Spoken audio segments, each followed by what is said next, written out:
बीच आई वो रात जिसने भाइयों को हमेशा के लिए अलग कर दिया। बॉम्बिंग हो रही थी, सब बॉम्ब शेल्टर में दौड़ रहे थे और आरडी ने कहा, "Here come the bastards again." वो बात एलाइड बॉम्बर्स के लिए बोली गई थी, पर रूडी ने समझा ये तो मेरे लिए कहा गया है। उसी रात से दोनों भाई ने एक दूसरे से बात तक नहीं की। रूडी को लगा आरडी उससे गेम में हर बार एक कदम आगे है। उसने आरडी को ट्रीसन के लिए रिपोर्ट तक कर दिया, पर कुछ नहीं हुआ। आरडी ने छुप छुप के लेदर संभाल रखा था ताकि जंग के बाद बिजनेस दोबारा शुरू कर सके। रूडी ने भी ये किया, पर देर हो चुकी थी। वक्त ने दोनों को पीटा, मगर रूडी को गेस्टापो ने उठा लिया। वो लगभग डैकाउ कंसंट्रेशन कैंप भेज दिया जाने वाला था, पर एलाइड आर्मी ने बचा लिया। आरडी और रूडी दोनों के ऊपर नाजिज्म के इल्जाम लगे। दोनों ने एक दूसरे के खिलाफ कोर्ट में गवाही दी। आरडी ने कहा रूडी वेफन एसएस का मेंबर था। रूडी ने कहा आरडी हिटलर यूथ का हिस्सा था, पर आरडी बच गया। एक हाफ ज्यूइश मेयर ने गवाही दी। आरडी ने उसे गेस्टापो रेड से बचाया था। जेसी ओवेंस का नाम भी उसका सेवियर बन गया। रूडी को जेल भेज दिया गया, पर 1948 में वो छूट गया और इसी साल हुआ डासलर ब्रदर्स का ऑफिशियल ब्रेकअप।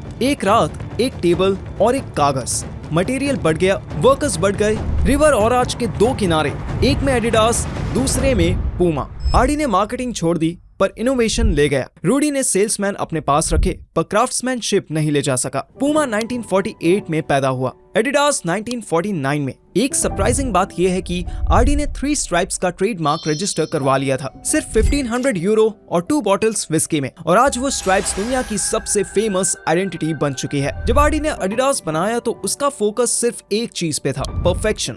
हर स्पाइक, हर लेस, हर सोल, सब कुछ एथलीट के लिए डिजाइन होता था। और फिर आई 1954 की वर्ल्ड कप। जर्मनी जीत गया, लेकिन असली जीत आरडी की थी, क्योंकि जर्मनी के प्लेयर्स के पैरों में थे एडिडास के जूते। आरडी ना सिर्फ टीम के साथ बेंच पर बैठा करता था, बल्कि हर प्लेयर की जरूरत को समझता, सुनता और उसके लिए कस्टमाइज्ड जूते बनाता। ये डेडिकेशन था, ये ऑब्सेशन था, और ये ऑब्सेशन ने बना दिया एडिडास को द फुटबॉल ब्रांड। उधर रूडी भी चुप नहीं बैठा था, उसने भी अपनी कंपनी बनाई, पूमा। लेकिन पूमा की रेस स्लो थी। एडिडास हर दिन 4 गुना ज्यादा जूते बनाता था। पूमा के पास यूएसपीओ था, लेकिन एडिडास के पास पूरी नेशनल टीम थी। आरडी आगे था, बहुत आगे, और रूडी का गुस्सा, उसकी जलन, वो सिर्फ बिजनेस नहीं थी, वो पर्सनल थी। 1950 से 1970s तक की पीरियड को एक नाम मिला, द स्नीकर वॉर्स। ये बिजनेस नहीं, रिवेंज का प्लेटफॉर्म बन गया। एडिडास कोई नया मॉडल लॉन्च करता, पूमा उस पर केस फाइल करता। पूमा कोई नई टेक्नोलॉजी लाए,